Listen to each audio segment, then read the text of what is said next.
Hey, church. I just want to give you another update on what we talked about last night in week 4 of the talk.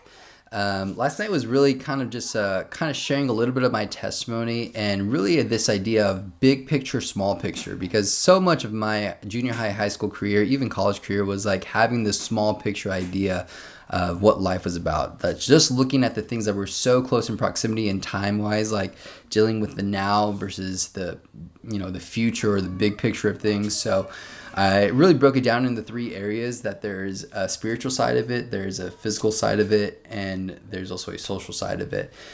Dealing specifically with purity or relationships and sex and all of those things. And for the spiritual side of it, I mean, I was a person who the small picture was like, why should I care about who God is? Why should I have to worry about what he says? Because it doesn't apply to me, or I just don't believe.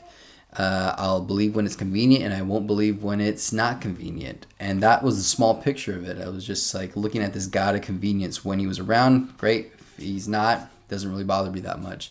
But really, the big picture of those things is that in junior high and high school, we were really doing things and asking things that have to deal with God. The big picture of things is, we're asking the question, how do I trust more? Because the reasons we do the things that we do when we're younger, when we're searching things, we're trying to find hope, we're trying to find community, we're trying to find purpose.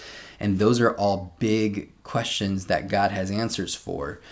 And so as I moved from the spiritual side, I kind of went to the physical side of relationships. That we have a small picture idea, and the question that we always want to ask is like, how far is too far? Or how much sin can I do before God gets angry at me?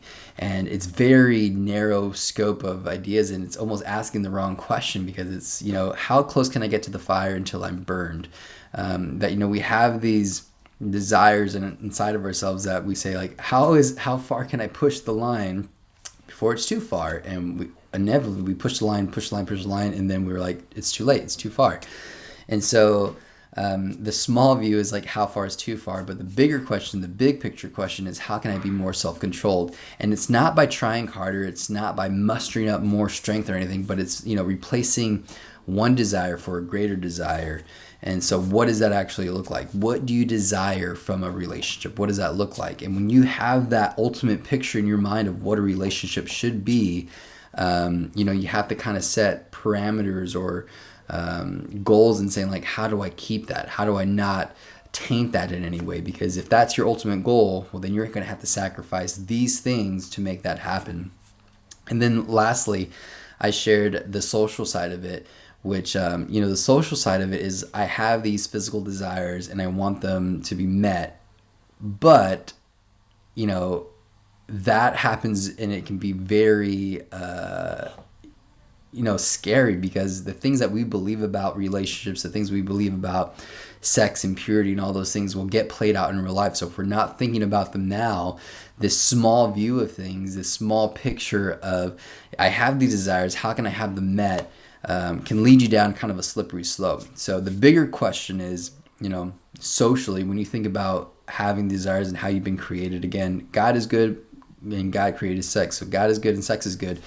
But socially, I mean, how do you navigate through that? And the big picture idea of that is, someday someone is going to want to know your story. So what is the story that you're writing?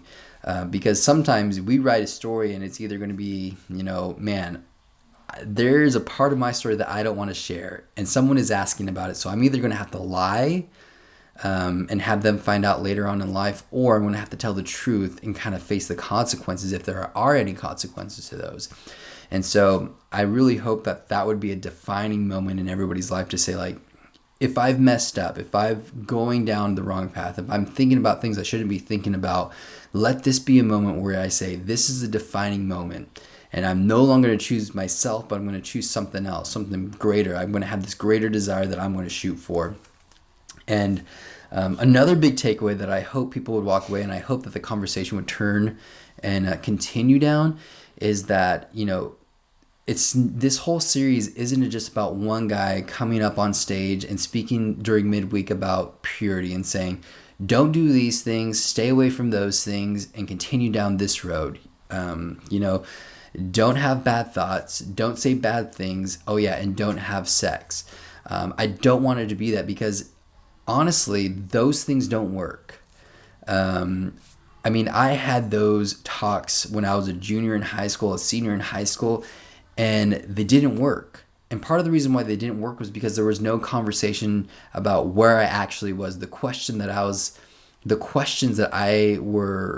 was wrestling with weren't addressed. And so this idea of don't do that, don't do that, don't do that, didn't actually work. And I want this to be a place where they hear what I'm saying and they hear what their leaders are saying, but there's room to kind of disagree. There's room to ask questions, because I think it's in those disagreements and it's in those questions that, true marks of making steps toward the right answer happen, when they have all the facts laid out, that you can say, yeah, you can live your life this way. You can live your life in a small picture type of view. But when you do, these are the trends that seem to happen. But you could also live your life in this big picture way. And when you live this big picture way, I can guarantee you your life is going to be that much better, but it's going to cost you some things. And so it's like weighing what would you rather have, this road that trends with hurt and regret and things you'd rather not talk about, or you can live this life where it's going to cost you maybe a little bit more, but the end result is going to be so much better. It's going to be worth it.